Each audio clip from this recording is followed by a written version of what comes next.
Hi guys! Welcome back to my channel! Today, meron po akong i-share. May ikukwento po ako na story and this is very personal. So sana hindi ako maiyak. But gusto kong i-share yung story ko kasi gusto kong ma-share yung mga natutunan ko and yung mga realizations ko in life. Okay. Sorry, medyo personal kasi talaga kaya.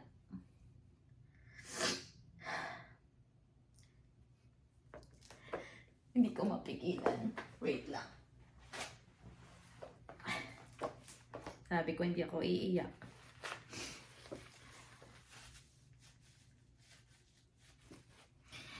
Ayan, so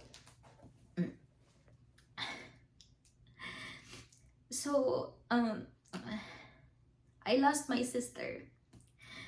Yung ate ko na merong breast cancer. We lost her noong July of this year. And umuwi ako sa Pilipinas for 2 weeks.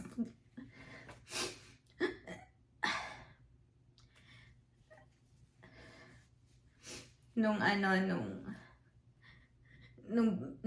burial niya, na-realize ko lang talaga na grabe pala talaga kapag hindi ka mayaman. ang hirap tugtungan yung life ng ate ko. Kahit gusto man namin ang family ko. Because, yun nga, dahil hindi kami mayaman. So, nahirapan kami financially to support her and to para sana matugtungan pa yung life niya. Kasi, syempre, as much as we can, diba? Gusto namin na makasama pa siya ng mas matagal. Anyway,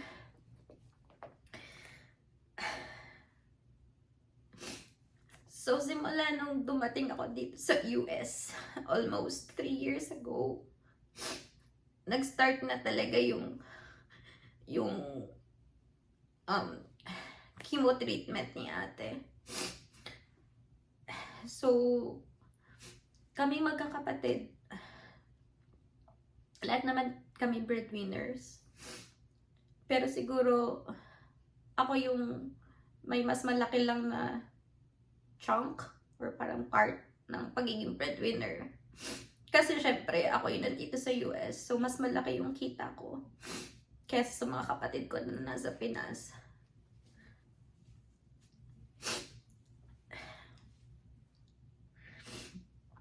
So, hindi ako nakapag-save ng para sa akin. Hindi ako nakapag-put up or nakapag-start ng investment or anything like that. Basta wala muna para sa akin. Kasi mas kailangan ako ni ate. So, for the past 3 years, nasustain naman namin yung chemo treatment niya. Nagtutulungan kami ng mga kapatid ko. So, we were able to sustain naman.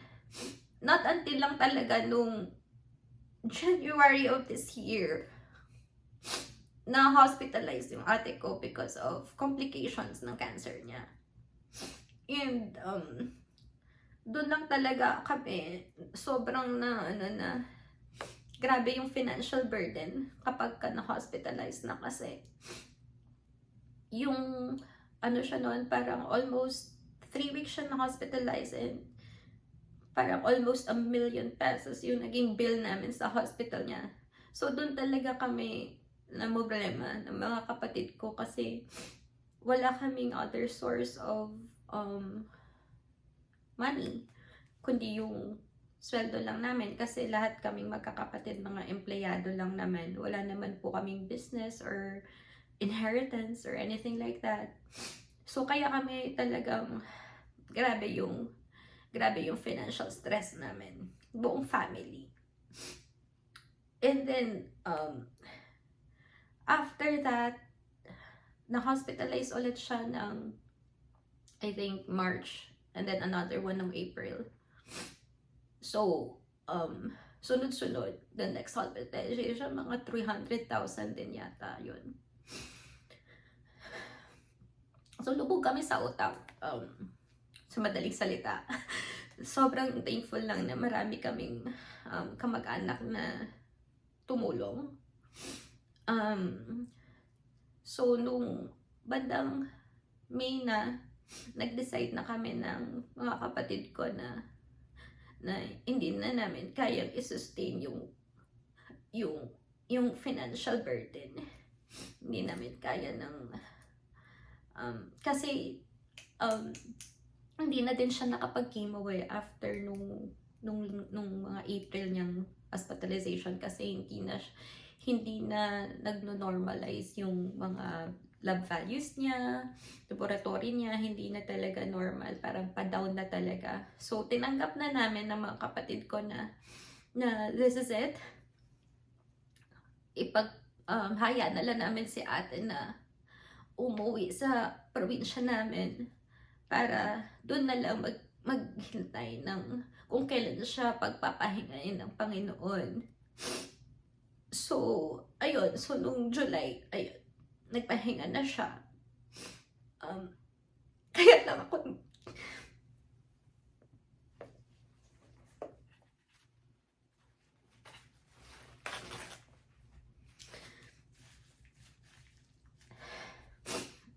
ako medyo napapaiyak pa rin talaga when I look back or when I think about yung situation na very helpless, but not hopeless, of course. Very helpless lang kami at that time kasi hindi naman namin hawak yung buhay ni ate. Only God knows lang naman kung kailan niya pagkukunin si ate. Pero we felt helpless lang kasi parang gusto pa sana ni ate mag-continue ng treatment. Pero hindi namin yun magawa. Hindi namin ma-provide. Kasi nga, patong-patong na yung utang namin. And nag-decline na talaga yung health niya. So, nakakalungkot. Yun lang, dun lang ako sobrang nalulungkot. Na, alam mo yun, parang sampal talaga yun. Sinampal ka na naman ng kahirapan. Totoo pala talaga yun. Na when you don't have enough money, wala, kawawa talaga.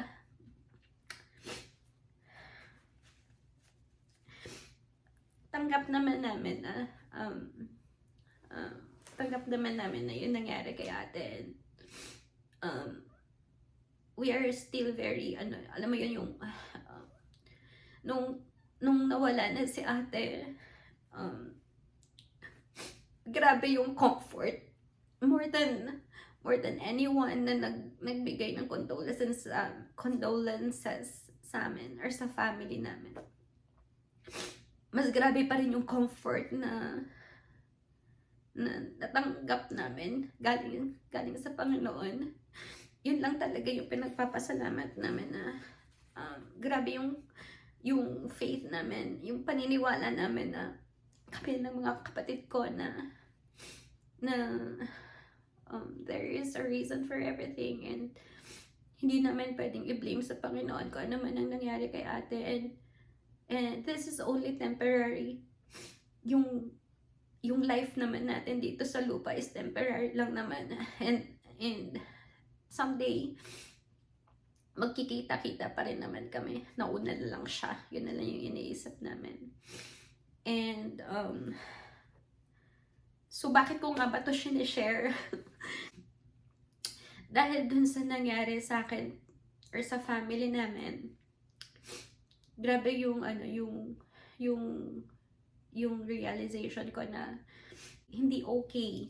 Hindi okay na hindi maging financially stable kung able naman. Nagkaroon ako ng mga bagong goals sa buhay. Hindi naman to bago. I mean, goal ko naman na to like kahit noon pa. Pero parang after nung nawala si ate, ito na yung parang bago kong mga goals na gustong i-push na gusto kong mangyari sa buhay ko and sa future, 'di ba? Kasi I'm still very very positive about the future na there will be more good days in the future talaga. So si ate, kaya kami na-realize ko na kaya kami sobrang nag-struggle as a family kasi yun nga wala kaming other source of income.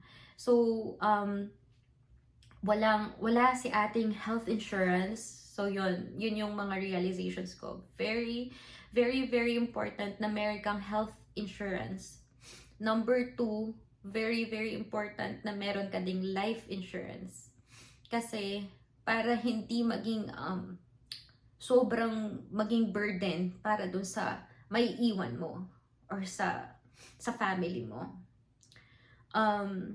Number 3, dapat meron kang other source of income, hindi lang isa, kasi para makapag-save ng money kapag mas marami kang source of income, mas makakapag-save ka ng emergency fund. So yun, dapat may emergency fund. And number 4, na-realize ko na dapat kasi merong investment. Kasi para in the long run, at kakailanganin mo ng money, kung may naipon ka doon sa investment, may makukuha ka. So, yun yung mga yun yung mga naisip ko na dapat meron. So, yun, in-encourage ko yung mga kapatid ko na dapat merong mga insurance, dapat alam mo yun, parang maging accountable, maging responsible kami sa bawat isa kasi kami na lang naman ang natitira. So ano nga ba yung gagawin ko na para ma-achieve ko tong goal, mga goals ko na to? So number 1, dun sa sinabi ko na health insurance. So very thankful naman ako na sa sa company ko ngayon, meron naman akong healthcare insurance. Ever since naman may healthcare insurance ako. So I'm very happy naman. Secondly, life insurance. So meron kami sa parang rider siya sa health insurance namin, pero maliit lang siya. So, ako personally, kumuha na talaga ako ng life insurance ko dito sa States. And tinay up ko siya sa with an investment, yung para pwede din akong mag-set up ng investment at pwede akong mag-start na kahit maliit lang na amount, pwede akong mag-start on to invest. So parang lately ko lang talaga natutunan yung term na buy term and invest the difference. So yun yung pinupush ko ngayon na goal, na mag-start na din mag-invest kahit na maliit lang. And ayun, I was able to purchase na yung personal ko na life insurance kasi para anytime na mamatay man ako, hindi kawawa yung may iwan ko. The third one dun sa mga listahan ko is to have a multiple stream of income. So, yung full-time ko is yung remote job ko. Tapos, nagpa-part-time din ako sa facility ko. And then, ngayon nga, meron na din akong another part-time na remote lang din. Na sobrang happy ako. Actually, ito talaga gusto ko sanang i-announce yung happy na balita. Yung part-time ko is required siya na meron kang not actually required. Yung part-time ko is pwede kang may license or pwede kang walang license. Kung meron kang license, the more na mas magiging pwedeng malaking kitain mo kapag license ka. So actually, kaninang umaga, kakatapos ko lang mag-exam and praise the Lord, God is so good, napasa ko naman yung exam ko and hopefully mabigyan ako ng license in the next few days. So thank God. So meron akong ngayon, na-achieve ko na agad yung multiple streams of income. So, pinag-prepare ko na, na sana, mapagpalain ako ng Panginoon para magkaroon ng savings, para mag-start ng savings. So, kaya ko lang to gustong i-share yung mga takeaways ko in life kasi para hindi din mangyari sa iba yung nangyari sa akin or sa family ko. Kaya gusto ko lang na i-share yung mga bago kong goals sa buhay and alam mo yun, it's never ever too late to start something new. And ang focus ko lang talaga ngayon is to achieve my goals and my dreams kasi ayokong magtrabaho forever. Ayokong magtrabaho ng hanggang 60 years old, empleyado lang ako forever. So, kung pwede naman na magkaroon ng investment para mag-retire earlier, so, kung hindi ko siya sisimulan ngayon, kailan? So, 'di ba? So, yun lang naman, guys. So, hopefully, maka-reach out to sa sa ibang tao na kung nakarelate man kayo sa akin, kung you've been through something similar, sana